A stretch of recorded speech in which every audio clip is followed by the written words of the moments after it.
అందరికీ నమస్కారం అండి. Bachirao online competitive guidance center welcome అండి. ఈరోజు కరెంట్ అఫైర్స్లో ఎస్ఎన్టీలో తీసుకున్నట్లయితే మనకి భారత వైమానిక దళం 93వ వార్షికోత్సవాన్ని జరుపుకుంటోంది అక్టోబర్ 8వ తేదీన. ఇది గుర్తుపెట్టుకోండి, ఇది క్వశ్చన్ అడగడానికి అవకాశం ఉంది. మిగ్ 21 స్థానాన్ని భర్తీ చేయవలసిన స్వదేశీ తేజస్ యుద్ధ విమానాల సరఫరా అనేది కొంచెం మందకొడిగా అనేది సాగుతుంది అనేదే ప్రధాన కారణంగా ఇక్కడ మనం మెన్షన్ చేయాల్సి ఉంటుంది. 2027లో తేజస్ మార్క్ 2 తొలి గగన విహారం చేసే అవకాశం ఉంది అనేది, అదేవిధంగా తేజస్ 97 తేజస్ మార్క్ 1ఏల కోసం 62,370 కోట్ల రక్షణ శాఖ ఇటీవల ఒప్పందం అనేది కుదుర్చుకుంది. ప్రతి సంవత్సరం కూడా 16 తేజస్ ఉత్పత్తి చేస్తానని హెచ్ఏఎల్ అనేది చెబుతోంది అనేది కూడా ఇక్కడ పాయింట్.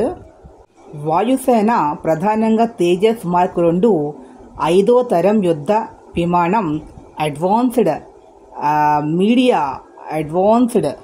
మీడియం కంబాట్ ఎయిర్క్రాఫ్ట్ అమ్ఖా అనేది గుర్తుపెట్టుకోండి. జాతీయ వన్యప్రాణి వారోత్సవాల ముగింపు సమావేశం అనేది జరిగినది అక్టోబర్ 7వ తారీఖున.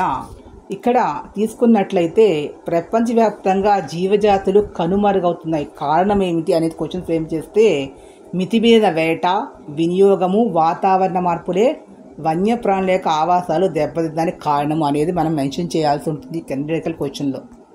ప్రపంచ జనాభాలో భారత భూభాగం 2.4% అని, 7.8% జాతులకు ఆవాసం కల్పిస్తోంది. ఇక్కడ ఉన్నటువంటివి పుల్లు, సింహాలు, ఐనువులు, అడవిలు, నీలగిరి, దార్, బట్టమేకల పక్షులు, అడవి గొడ్లగోపలు, సాంగై, బారసింగ, కాశ్మీర్ దుప్పలు, డాల్ఫిన్లు ఇండియాలో ప్రసిద్ధి. అదేవిధంగా రక్తచంద్రం, నీలగిరి, చంప, ఆర్థోకార్, రోజే టెండర్స్ జాతులు మన దేశానికే పరిమితమైనటువంటివిగా గుర్తుపెట్టుకోవాలి.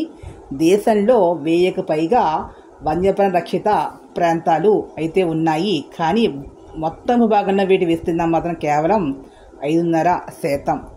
ప్రపంచంలోని అత్యధిక జీవవైద్యం కలిగిన 2 వంతుల మేర ఆవాసం నశించిన ప్రాంతాలు మనకి 36 వరకు ఉన్నాయి. వాటిల్లో 4 పశ్చిమ కనుమలు, తూర్పు హిమాలయాలు, నికోబార్ ద్వీపాలు, ఇండో బర్మన్ ప్రాంతము ఇండియాలోనివి. ఇది గుర్తుపెట్టుకోండి. నేడు దేశంలో బట్టమేకల పక్షి, సైబీరియా కొంగ, రాబందులు, మహాసిర్ చేపలు, ఘరియల్ మొసలి, గొడ్లగోపులు, అడవి కుక్కలు, అలుగు వంటివి మనుగడ ప్రమాదాన్ని ఎదుర్కొంటున్న వాటిగా ఉన్నాయి. ఇవి నోట్ చేసుకోండి, ఇవి ఇంపార్టెంట్ అనేది గుర్తుపెట్టుకోండి. వాతావరణ మార్పుల వల్ల కాలుష్యం ఏర్పడి తద్వారా సంతానోత్పత్తిని చేసేటటువంటి శక్తిని కూడా అవి కోల్పోతూ ఆవరణ వ్యవస్థ అనేది దెబ్బతింటుంది. కాబట్టి ప్రజలకి ఆహార, నీరు వంటివి అందకుండా ఇబ్బందులు ఎదుర్కొనే పరిస్థితులు అనేవి వస్తూ రీజన్స్ అనేవి ఇందులోనే చెప్పాను నేను, అవి నోట్ చేసుకోండి. అవే అడుగుతారు, ఆన్సర్లు కూడా అందులోనే ఉంది. ఇక్కడ ప్రపంచ జీడిపిలో 55% ప్రకృతి వనరులు, ఆవరణ వ్యవస్థలో సేవలు ఆధారంగా ఉంది అనేది కూడా పాయింట్ ఇంపార్టెంట్. ప్రపంచంలో తీసుకున్నప్పుడు 1970-2020 మధ్య వన్యప్రాణ జనాభా సగటున ఎంత మేర తగ్గింది అంటే 73% మేర తరిగిందనేది ఏ నివేదిక ఆధారంగా చెప్తున్నారంటే లివింగ్ ప్లానెట్ అనే నివేదిక వర చెప్తూనే ఉన్నారు. అయితే 5,495 రకాల జాతులు చెందిన చేపలు, ఉభయచరాలు, సరీసృపాలు, పక్షులు, క్షీరదాలు 35,000 జనాభా అనేది క్షీణతలో ఉన్నాయి అనేది లెక్కగట్టారు. అదేవిధంగా మంచినీటి ఆవాస జాతుల జనాభా 80% మేర క్షీణించింది అత్యధికంగా. అంటే వాటర్ పొల్యూషన్ అనేది ఎంత ఎక్కువగా ఉందో అర్థం చేసుకోండి. భూమిపై నివసించే జాతులు 69%, సముద్ర జాతులు జనాభాలు 56% వరకు కుంచుకుపోయాయి. అంటే భూమి మీద నివసించేవి 69% అత్యధికంగా నశించిపోయాయి అనేది రిపోర్ట్ ఆధారంగా మనకు. లాటిన్ అమెరికా, కరేబియన్ ప్రాంతంలో అత్యధికంగా 90% వరకు క్షీణించింది. ఇది కూడా వెరీ ఇంపార్టెంట్. అంతర్జాతీయ ప్రకృతి సంరక్షణ సంఘం రెడ్ లిస్ట్ ప్రకారంగా 1.66 లక్షల జాతుల్లో 28% నేడు ముప్పును ఎదుర్కొంటూ ఉన్నాయి అనేది గుర్తుపెట్టుకోవాలి. వాటిల్లో ఉన్న జంతువులు అంటే ఉభయచరాలు, షార్క్ చేపలు, రే చేపలు, సరీసృపాలు, పక్షులు, సైకస్ జాతుల మొక్కలు, కోరల్ రీఫ్స్ అనేది గుర్తుపెట్టుకోండి. వీడియోని పూర్తిగా వినండి, ఎందుకంటే ఇది ఎంటర్టైన్మెంట్ వీడియో కాదు. కాంపిటేటివ్ ఎగ్జామ్ ప్రిపేర్ అయ్యేటప్పుడు చాలా వాల్యుబుల్ ఇన్ఫర్మేషన్ ఉంటుంది. అట్లీస్ట్ ఒక 10 మంది చూసినా ఒక్కళ్ళకైనా ఇది ఉపయోగపడుతుంది అనేది. కాబట్టి ఉపయోగపడేటటువంటి కామెంట్ బాక్స్లో కామెంట్స్ తెలియజేయండి, మరింత మెరుగ్గా చేయడానికి అవకాశం ఉంటుంది. సో ఈ పాయింట్స్ నోట్ చేసుకొని, వెరీ ఇంపార్టెంట్. మొత్తం చూడండి, చూసిన తర్వాత అప్పుడు మీరు అభిప్రాయాలు చెప్పండి, నోట్ చేసుకోండి. ఇది వెరీ వెరీ ఇంపార్టెంట్ అండి ఎగ్జామినేషన్ పాయింట్ ఆఫ్ వ్యూలో. అదేవిధంగా దంతాల కోసం వేటాడటం వల్ల ఈ గాబన్ అనే దేశంలో ఆఫ్రికా ఏనుగుల జనాభా 2004 నుంచి 2014 మధ్యన 81% వరకు కూడా తగ్గిపోయింది. సో ఇలాంటివి గ్యాదర్ చేయడం చాలా చదివితే కానీ దొరకవండి, గుర్తుపెట్టుకోండి. కాలిఫోర్నియాలోని సాక్రమెంటో నది, ఇదొకటి ఇంపార్టెంట్ రివరు. శీతాకాలంలో వలస వెళ్ళే చినూక్ సాల్మన్ చేపలు 1970-2002 మధ్య 88% వరకు తగ్గిపోయాయి అనేది ఇంపార్టెంట్. ప్రపంచ దేశాల్లో కూడా ఇదే పరిస్థితి ఉంది. నదుల మీద ఆనకట్టలు నిర్మించడం వల్ల సంతానోత్పత్తి ప్రాంతాలకు అవి వలస వెళ్ళడం అనేది ఇబ్బందికరంగా ఏర్పడుతోంది. ఎందుకు అంటే వాళ్ళు అక్కడికి వెళ్ళలేకపోతున్నారు ఆనకట్టలు నిర్మించడం వల్ల.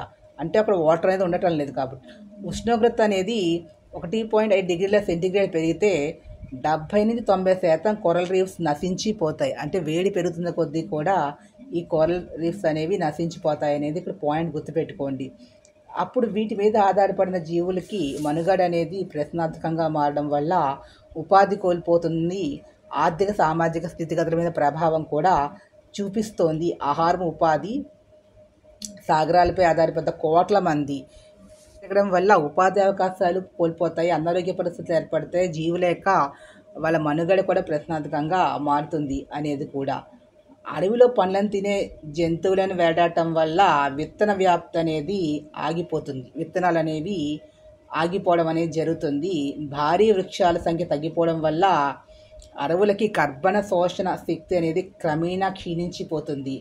ఆఫ్రికా, లాటిన్ అమెరికా, ఆసియాలోని ట్రాఫిక్ లైన్ ప్రాంతంలో కర్బన శోషణ సామర్థ్యం అనేది రీసెంట్గా తీసుకుంటే 12% మేర తగ్గిపోయే ప్రమాదం ఉంది అనేది ఒక రిపోర్ట్ ఆధారంగా తెలియజెప్తూ ఉన్నారు. కాబట్టి ప్రపంచవ్యాప్తంగా జీవజాతులను సంరక్షించుకోవాల్సినటువంటి అవసరం ఉంది. 1927 నాటికి అడవుల్లో దాదాపు అంతరించిపోయే స్థితికి చేరింది.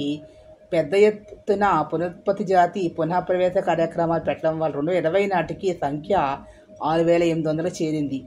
అంటే ఇక్కడ బాహ్య ప్రపంచానికి తెలియకుండానే అంతర్ధానమయ్యే పరిస్థితి కొన్ని జీవజాతులకి ఇప్పటికీ కూడా ఉంది అనేది. తెలియకుండానే జీవజాతులు అంటే వృక్షాలు, జంతువులు కూడా అంతరించిపోవడానికి కారణం కేవలం ఉష్ణోగ్రత పెరగడం అనేది, అదేవిధంగా వాటి ఆవాసాలను మానవులు ఆక్రమించుకోవడం అనేది, నదులకి ఆనకట్టలు ఎక్కడ పడితే అక్కడ విపరీతంగా కట్టడం వల్ల, నదీ ప్రవాహ మార్గం మారిపోవడం వల్ల, సరస్సులో నీరు లేకపోవడం వల్ల అవి తన సహజ ఆవాసానికి వచ్చి సంతానోత్పత్తి చేసే అవకాశాన్ని కోల్పోవడం వల్ల కూడా సంతానోత్పత్తి చేయలేక జాతులు అనేవి అంతరించిపోతూ ఉన్నాయి. కాబట్టి పర్యావరణాన్ని పరిరక్షణకి అడవులను పెంచాలి, నీటిని సంరక్షించుకున్నట్లయితే మానవ మనుగడ అనేది ప్రశ్నార్థకం కాకుండా ఉంటుందనేది ఇక్కడ గుర్తుపెట్టుకుంది. Both conventional and essay type environmental సైన్స్లో, అదేవిధంగా సైన్స్ అండ్ టెక్నాలజీకి సంబంధించి కూడా ఇది వెరీ వెరీ ఇంపార్టెంట్ అండి.